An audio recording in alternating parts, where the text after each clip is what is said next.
பலரும் நம்ம நிகழ்ச்சிகளை தொடர்ச்சியாக பார்க்குறீங்க. ஆனால் சப்ஸ்கிரைப் பண்ண மறந்துடுறீங்க. நம்ம நேயர்கள் மறக்காமல் சப்ஸ்கிரைப் பண்ணுங்கள். இனி வரும் நாட்களில் நிறைய அரசியல் பேச வேண்டியிருக்கு.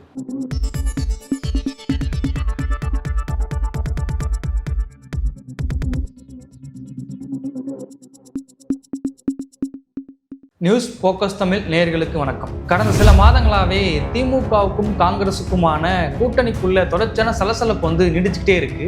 இதை ஒட்டி நேற்றைய தினம் தமிழகம் வந்திருந்த காங்கிரஸுடைய பொதுச் செயலாளரான கே.சி. வேணுகோபால் அவர்கள் என்ன சொல்லியிருக்காரு அப்படின்னா, திமுகவுடனான கூட்டணி பற்றி பொதுவெளியில் யாரும் பேசக்கூடாது, அப்படி பேசினா உரிய நடவடிக்கை எடுக்கப்படும் அப்படின்னு சொன்னது மட்டும் இல்லாமல் திமுக காங்கிரஸ் நீண்ட கால கூட்டாளி அப்படிங்கிறதையும் பதிவு பண்ணி திமுக காங்கிரஸ் கூட்டணிக்குள்ள இருந்த அந்த சலசலப்புக்கு ஒரு முற்றுப்புள்ளி வச்சிருக்காரு.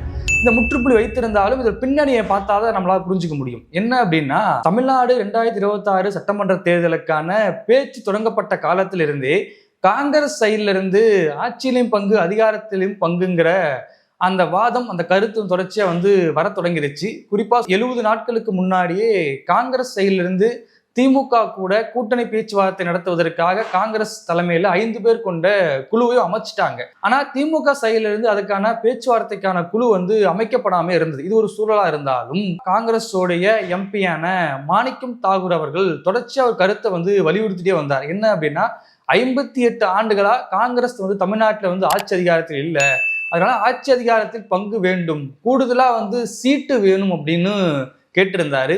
இது திமுக கூட்டணிக்குள்ள சலசலப்பு ஏற்படுத்தி இருந்தது. இதுக்கு பதிலளிக்கும் விதமாக திமுகவை சேர்ந்த தளபதி அவர்கள் என்ன சொல்லியிருந்தார் அப்படின்னா, காங்கிரஸுக்கு பூத் கமிட்டியில ஆட்கள் போறதுக்கு கூட ஆட்கள் கிடையாது, குறிப்பா மாணிக்கம் தாகூர் அவர்களுக்கும் ஜோதிமணி அவர்களுக்கும் மீண்டும் வாய்ப்பு வழங்கக்கூடாதுன்னு சொல்லியும் ஒரு கருத்தை பதிவு பண்ணியிருந்தாரு.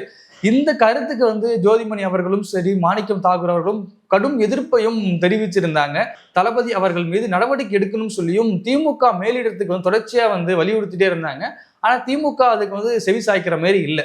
இப்படிப்பட்ட சூழல்ல இந்த குழு அமைச்ச பிறகும் இந்த குழுவுக்கு பொறுப்பாளரான கிறிஸ் ஜோடங்கர் அவர்கள் ஸ்டாலின் அவர்களை சந்திச்சு பேசின பிறகும் திமுக சைட்ல இருந்து குழு அமைக்கிறதுக்கான எந்த நடவடிக்கையுமே தெரியல. அதனால என்ன பண்றாங்க அப்படின்னா, கனிமொழி அவர்கள் டெல்லிக்கு நேரடியா போய் ராகுல் காந்தியை சந்திச்சும் பேசிட்டு வந்தாச்சு. ஆனா வந்த பிறகும் அதற்கான நடவடிக்கையை தமிழக திமுக அரசு தொடங்கல. அப்ப கூட்டணி பேச்சுவார்த்தை தொடங்கலன்னு சொல்லி தொடர்ச்சியா காங்கிரஸ்குள்ள அந்த அதிருப்தி நிலவிட்டே இருக்கு. ஆட்சியிலும் பங்கு அதிகாரத்திலும் பங்குங்கிற கோரிக்கை தொடர்ச்சியா மாணிக்கம் தாகூர் எழுப்பிக்கிட்டே இருக்காரு.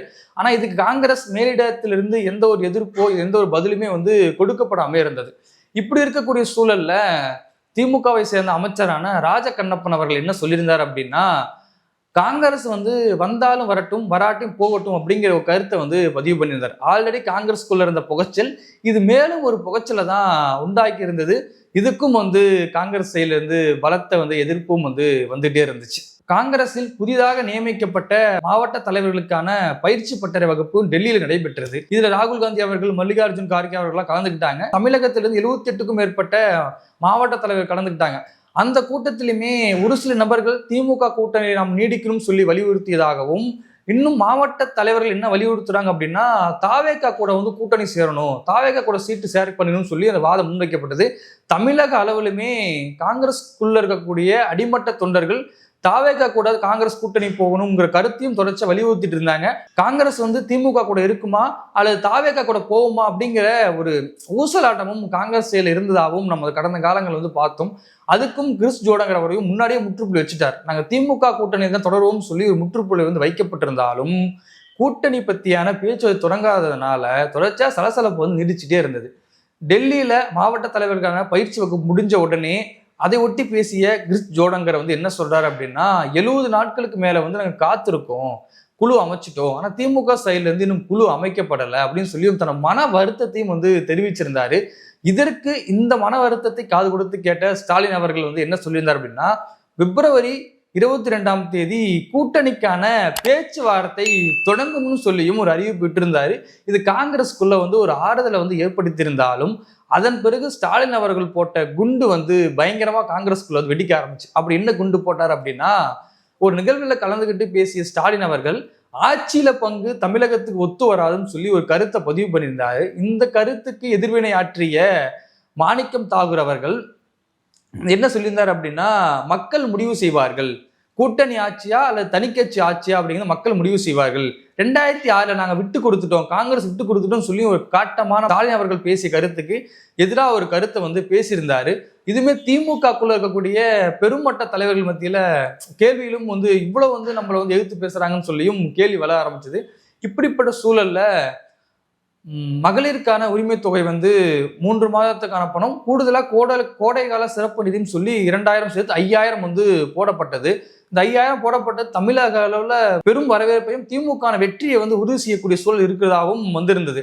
ஆனா இதுக்கும் மாணிக்கம் தாகூர் அவர்கள் ஒரு எதிர்ப்பு தெரிவிச்சிருந்தார். எதிர்ப்பு அப்படின்னு இல்லாம பாஜக அதிமுக மேல் எதிர்ப்பு தெரிவிக்காம இந்த திட்டத்துக்கெல்லாம் முன்னோடி ராகுல் காந்தி அவர்கள் வந்து அறிவிச்ச 2019 அப்படின்னு சொல்லி ஒரு ஸ்கீமை சொல்றாரு. அப்ப நேரடியா வந்து இந்த 5000 ரூபாய் மகளிர் உரிமை தொகை போட்டதுலயும் ராகுல் காந்தி அவர்களுக்கான பங்கு இருக்குன்னு சொல்லி இது ஒரு கிளைம் வந்து மாணிக்கம் தாகூர் வந்து பண்ணியிருந்தார்.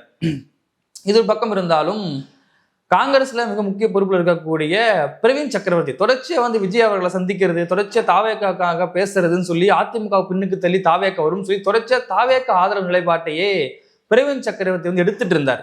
இதுவுமே திமுக கூட்டணிக்குள்ள ஒரு சலசலப்பை வந்து உண்டாக்கிட்டு இருந்துச்சு. இப்படிப்பட்ட சூழல்ல அந்த மகளிருக்கான அந்த 5000 ரூபாய் வந்து கொடுத்தது அப்படிங்கிறது திமுகவுக்கான வெற்றியை வந்து சாத்தியப்படுத்தாது, அது ஒரு மூட நம்பிக்கை அப்படின்னு சொல்லியும் இந்த கருத்து பதிவு பண்ணனால மாணிக்கம் தாகூர் அவர்கள் மேலேயும் பிரவீன் சக்கரவர்த்தி மேலையும் உரிய நடவடிக்கை எடுக்கப்படணும் சொல்லியும் திமுக மேலிடத்திலிருந்தும் காங்கிரஸுக்கு வந்து வலியுறுத்தப்பட்டது. ஆனா வலியுறுத்தப்பட்ட போதும் அந்த நடவடிக்கை வந்து எடுக்கப்படலை.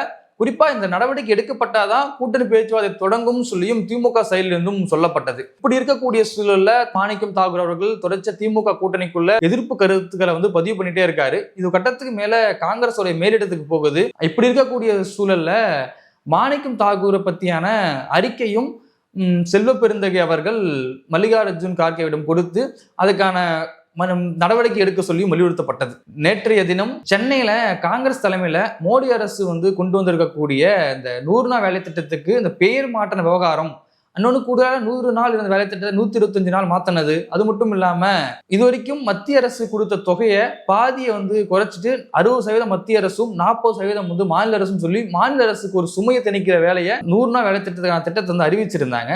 இதற்கு எதிராக வந்து தமிழகத்துல பாத யாத்திரையும் காங்கிரஸ் வந்து கண்டக்ட் பண்ணியிருந்தாங்க. இந்த பாத யாத்திரையில் கலந்துக்க வந்திருந்த காங்கிரஸோடைய பொதுச் செயலாளர் வேணுகோபால் அவர்கள் பத்திரிகையாளர் சந்திப்பில் வந்து என்ன சொல்லியிருக்காரு அப்படின்னா, திமுக கூட்டணி பத்தி பொதுவெளியில் யாரும் பேசக்கூடாது, அப்படி பேசினா உரிய நடவடிக்கை வந்து எடுக்கப்படும். திமுக காங்கிரஸ் கூட்டணி அப்படிங்கிறது நீண்ட கால கூட்டணி, பாசிச சக்திகளுக்கு எதிராக திமுகவும் காங்கிரசும் ஒன்றிணைந்து செயல்படுது.